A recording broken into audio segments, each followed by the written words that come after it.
Hello students, मेरा नाम है निधि एंड नर्सिंग एक्सपर्ट्स के डिजिटल प्लेटफॉर्म पे हम आपका स्वागत करते हैं। आज हम आपको मिलवाने वाले हैं नॉर्सेट 9 AIR 680 में आकांक्षा से। तो आकांक्षा, सबसे पहले आप अपनी जर्नी के बारे में बताइए कि आपने कब और कैसे स्टार्ट किया। मैम मैंने बत्रा से पास आउट किया था 2024 में। अपनी BSc ऑनर्स नर्सिंग मैंने कंप्लीट की। उसके बाद मैंने कुछ महीने बाद नर्सिंग एक्सपर्ट्स ज्वाइन कर लिया था ऑफलाइन बैच के लिए नजफगढ़ ब्रांच में। फिर मैंने वहाँ से अपनी प्रिपरेशन स्टार्ट की थी नॉर्सेट के लिए। और आप नर्सिंग एक्सपर्ट्स के प्लेटफॉर्म पर कब से जुड़े? मैम मैंने 2024 में आई गेस अप्रैल या फिर मई में मैंने ज्वाइन किया था नजफगढ़ वाली ब्रांच से। और आपका रिजल्ट आया तो आपके घर वालों का क्या रिएक्शन था? खुश थे मैम, सब काफ़ी खुश थे। मम्मी पापा भाई बहन सब बहुत खुश थे। तो आकांक्षा, आप ये बताइए कि आपका डेली रूटीन कैसा था जब आप नॉर्सेट के लिए पढ़ रहे थे?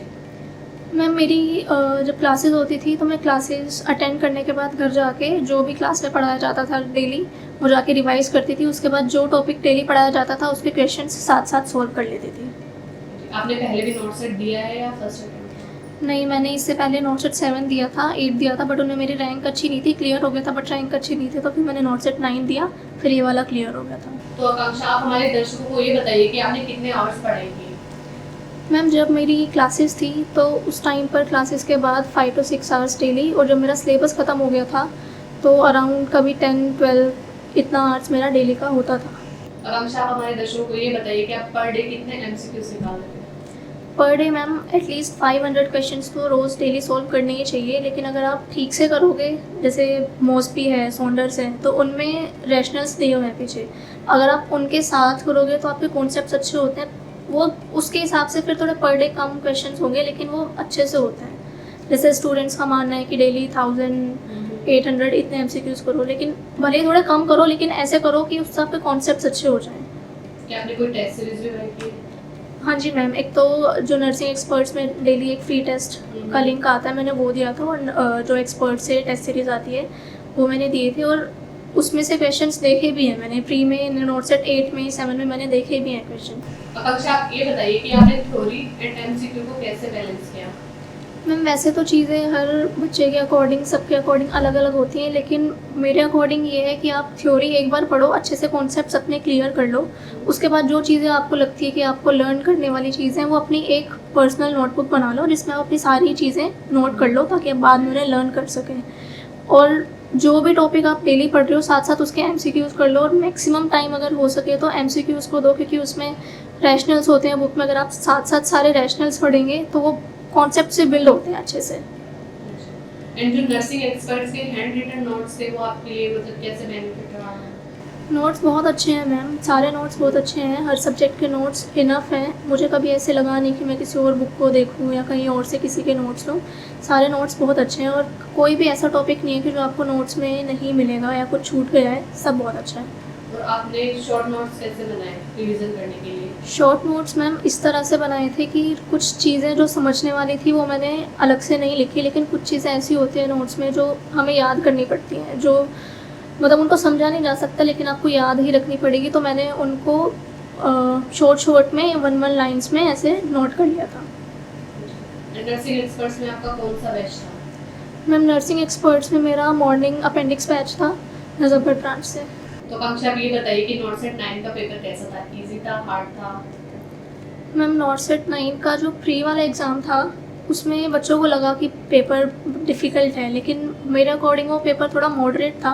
उसमें भले ही थोड़े लेंदी क्वेश्चंस थे, स्टेटमेंट ज़्यादा थी, लेकिन अगर आपने थ्योरी अच्छे से पढ़ी है तो वो डायरेक्ट क्वेश्चंस थे, ज़्यादा कुछ नहीं था। उनमें ऑप्शंस डिफ़िकल्ट नहीं थे। लेकिन अगर मेंस में देखें तो क्वेश्चंस बहुत छोटे छोटे थे। लग रहा था कि बहुत ईजी पेपर है, लेकिन वो पेपर ईजी नहीं था, मतलब इतना ईजी नहीं था।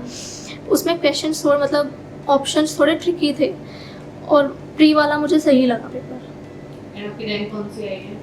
रैंक मैम मेरी 680 है, ऑल इंडिया रैंक। और प्री में जब मेरा प्री का रिजल्ट आया तो उसमें मेरे 99.5% आए थे। जब आपका रिजल्ट आया तो आपको कैसा फील हो रहा था?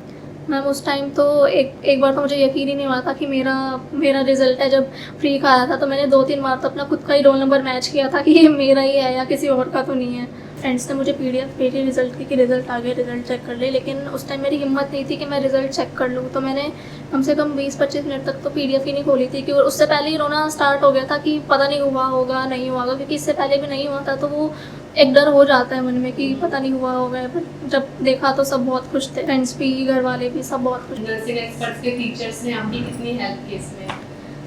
सब बहुत हेल्पफुल है मैम। कभी भी कोई भी डाउट पूछ लो वहाँ पे जाके, या फिर कॉल पे, मैसेज पे, तो सब क्लियर करते हैं। अगर आपको गाइडेंस चाहिए, गाइड करते हैं आपको अच्छे से।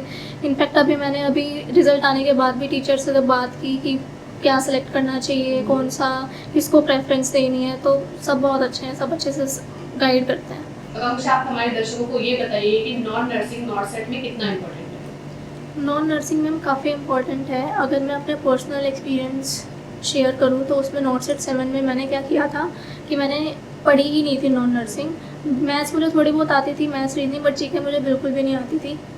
तो उसमें उस टाइम पे नहीं हुआ था मेरा, क्योंकि मैंने नॉन नर्सिंग की ही नहीं थी, और फिर मैंने उसमें तुक्के भी लगा दिए थे, तो वो सारे नेगेटिव हो गए थे, जो कि नहीं करना चाहिए था। उसके बाद मुझे समझ में आया कि आप कितना भी खाली नर्सिंग पढ़ के चले जाओ, नॉन नर्सिंग के बगैर आपकी हो सकता है हो भी जाए, लेकिन ज़रूरी नहीं है, क्योंकि इतना एक्यूरेट कोई नहीं होता कि आपके 80 क्वेश्चंस नर्सिंग के सारे सही होंगे। तो नॉन नर्सिंग काफ़ी इंपॉर्टेंट है। और आप फेलियर को कैसे देखते हैं?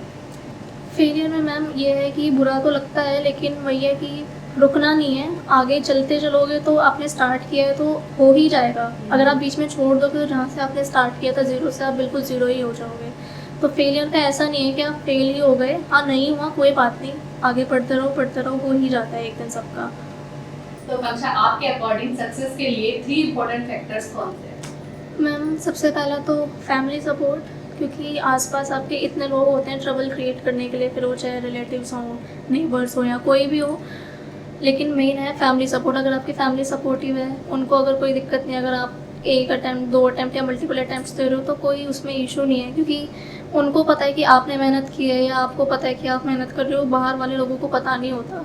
सेकेंड चीज़ ये कि आपको सेल्फ मोटिवेट रहना है, आपका खुद पे सेल्फ बिलीफ होना चाहिए। जैसे अभी कभी कभी होता है कि लगता है कि नहीं मेरा नहीं हुआ, उसका हो गया, मेरा नहीं हुआ, तो नहीं होगा।